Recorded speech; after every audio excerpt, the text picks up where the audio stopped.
বুকে বুক মিলিয়ে কাঁধে কাঁধ মিলিয়ে আমরা আজকে একটি দীর্ঘক্ষণে উপস্থিত হয়েছি, যারা বাংলাদেশে এই যে গণ অভ্যুত্থান হয়েছে, গণ অভ্যুত্থানের সেই বীর সেনানী কারা এবং কতজন বাংলাদেশে আসলে শহীদ হয়েছেন, তাদের আজকে সেই ইনফরমেশনটা জাতির সামনে উপস্থাপন করব। বৈষম্য বিরোধী ছাত্র আন্দোলনত ছাত্র জনতার অভ্যুত্থানত এখন পর্যন্ত 1580 জন নিহত তথ্য পাওয়া গেছে বলে জানাই বৈষম্য বিরোধী ছাত্র আন্দোলনের স্বাস্থ্য বিষয়ক উপকমিটি এবং জাতীয় নাগরিক কমিটি। আন্দোলনের নেতৃত্বে বাংলাদেশে একটি গণ বিভিন্ন উচ্চতন সৈন্যের তথ্যপাত্র এবং নিহত ব্যক্তিরা স্বজনের হতা হয়ে বেসরকারি এই তালিকাত এসব নাম অন্তর্ভুক্ত করা হয়। তবে যাচাই বাছাইয়ের পরে চূড়ান্ত তালিকা স্বাস্থ্য মন্ত্রণালয়ের ওয়েবসাইটে নিজে প্রকাশ করা হবে।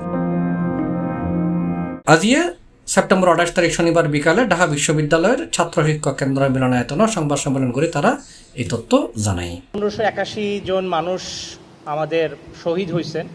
তাই এটা আসলে আমাদের বেসরকারিভাবে আসলে কালেক্ট করা সব ডেটা।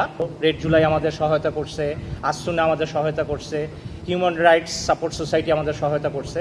এমনি গত মঙ্গলবার স্বাস্থ্য মন্ত্রণালয় ছাত্র জনতার অভ্যুত্থানে 708 জন শহীদ হই বলে একখান কষ্ট তালিকা প্রকাশ করছে। মন্ত্রণালয়ের স্বাস্থ্যসেবা বিভাগ ও স্বাস্থ্য অধিদপ্তর ওয়েবসাইটে যে এই তালিকা দেওয়া হয়। স্বাস্থ্য ও পরিবার কল্যাণ মন্ত্রণালয় মঙ্গলবার এক বিজ্ঞপ্তি জানাই শহীদুল্লাহর নামের এই খসড়া তালিকা মন্ত্রণালয়ের স্বাস্থ্যসেবা বিভাগ ওয়েবসাইটত এবং স্বাস্থ্য অধিদপ্তরের ওয়েবসাইটত পাওয়া যাবে। তালিকা সংশোধন বা সংযোজন করিবার লাই আগামী 6 অক্টোবর পর্যন্ত সর্বসাধারণ লাই উন্মুক্ত থাকবে। তালিকাত প্রকাশিত নাম, ঠিকানা, অন্যান্য প্রাসঙ্গিক তথ্য যাচাই সংশোধন পূর্ণাঙ্গ করিবার লাই শহীদ পরিবারের সদস্য এবং প্রতিনিধিদলের অনুরোধ জানাই মন্ত্রণালয়ে। আমাদের ভেরিফাইড ডেটা ছাড়া কোনো ডেটা আপাতত যেটি স্বাস্থ্য মন্ত্রণালয়ের ভেরিফাইড ডেটা আছে সেখানে আপনারা সহজে অ্যাক্সেস করতে পারবেন, সেটি আপডেট হতে থাকবে।